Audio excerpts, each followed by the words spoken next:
So over the past several months in my 2013 Mazda CX-5, when I put the car from reverse or drive back into park, every once in a while it would go beep, beep, beep, beep, and the radio would remain on.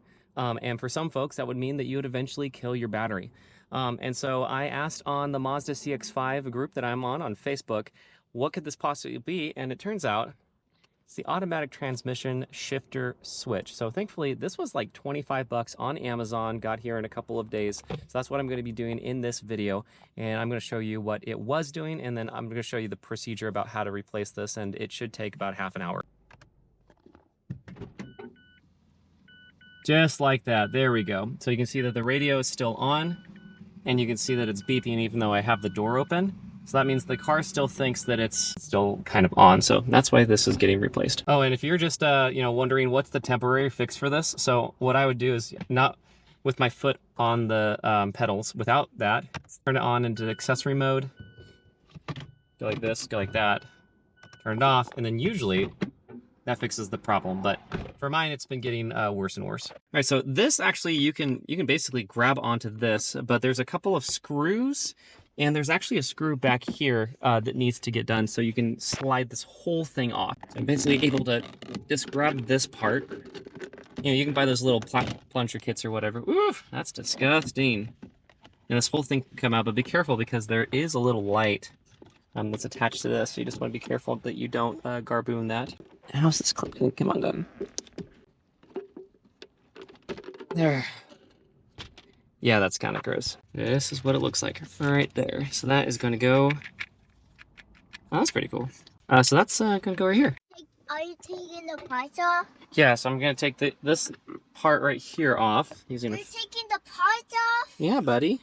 But why? It's because they need to get replaced. All right, so really what we need to do is we need to get these screws out, but obviously, you know, there's a panel in the way. I was trying to see if I had a tool to be able to go in there. I don't, so I'm going to take these screws out. Apparently, one has a pointy tip and one has a flat tip, so you're supposed to keep that, the same. There's also screws in the back to be able to, I guess, manipulate this around to be able to pop this out. So that's what I'm going to do right now. All right, I just gave a very swift tug, and this came right out. And I did already, there's a little screw back there that I released. I'm going to undo these now because I think that's going to help. And there's a little clip that's in there that's holding this together. Yeah, so this is probably the most difficult part of the whole thing. So I just got enough space in between these two. There we go. All right. So I got that one. All right. So here we go. Okay, I just got to say that this is just really, really gross in here. It's a lot of coffee spilled, honey. All right, so back in there, there's a little clip way down here. I was able to get this up. So there's a spring mechanism in here.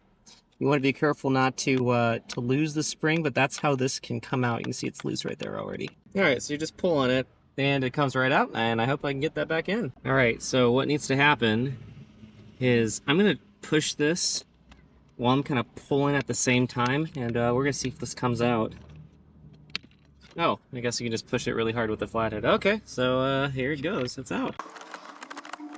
Oh, there's a wire behind it. All right, as others have mentioned, you can see that that piece is worn down pretty good. You can also see that there's a lot more grease on this than there is on this one. I mean, I don't really think that there's any grease on this at all. So, I'm gonna go grease it. All right, so I just I put the wire back in, and this slid in really, really quickly. Another thing that I noticed on this is that this like clicks and stuff, and the new one doesn't really do that. So we're gonna see if that causes any sort of issue. Okay, this is proving to be the most difficult part of this. So sliding this on, I'm gonna try to get that in clear focus. You can see that the little pin right there, the middle pin, is on top of that piece of plastic. It actually needs to be on the bottom. You can use the pieces of plastic on the right hand side. You can see that those are kind of in that channel.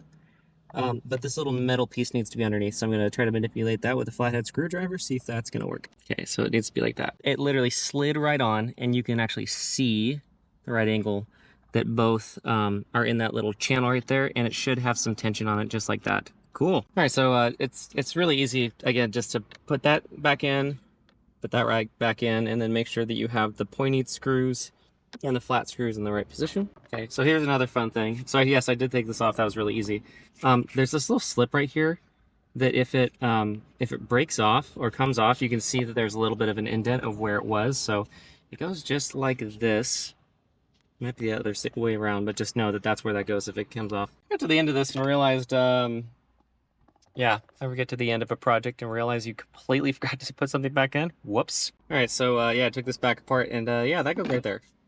Whoops. So there you go. If you watch this video, you should be able to replace the Mazda CX-5 shifter switch in the first generation of the CX-5, or at least that's the hope. When I first saw this was going on, I was a little concerned that there was something deeper that was going on with the car, or maybe there was something wrong with one of the doors because the car's been hit, I think, 3 or 4 different times. But I'm really glad it was the switch, and it is a really common failure. I will say that the one that I bought was approximately $19 on Amazon, and now, this was a couple months ago over the summer, and now looking back at this, I wish I went with one that was a little bit nicer. It's because it's already broken. So there are a couple things inside of the mechanism that were not greased enough, and I did read this on the forums and on Facebook ahead of time that there's not enough grease inside of the mechanism and that causes problems, and I put a little bit of grease in there myself. So I am going to find out if it's really broken or if I need to put more grease in it or whatever it is. Just don't get the cheapest one. We always appreciate you watching our videos. Like and subscribe. We are currently rebuilding a Subaru Justy, and rather than just like, doing Subaru things to it, I decided to take a Mazda Miata that has a rotary engine in it, and I was left unsupervised for a half an hour, and I bought it, and then we took the body off of it, and we're putting the Subaru Justy on that Mazda Miata frame. So we're most of the way through that project right now. I have a bunch of shorts that are coming out, so make sure and check those out. And then cruising into the winter, I'm actually going to be racing this car. So this was actually my race car when it was a car.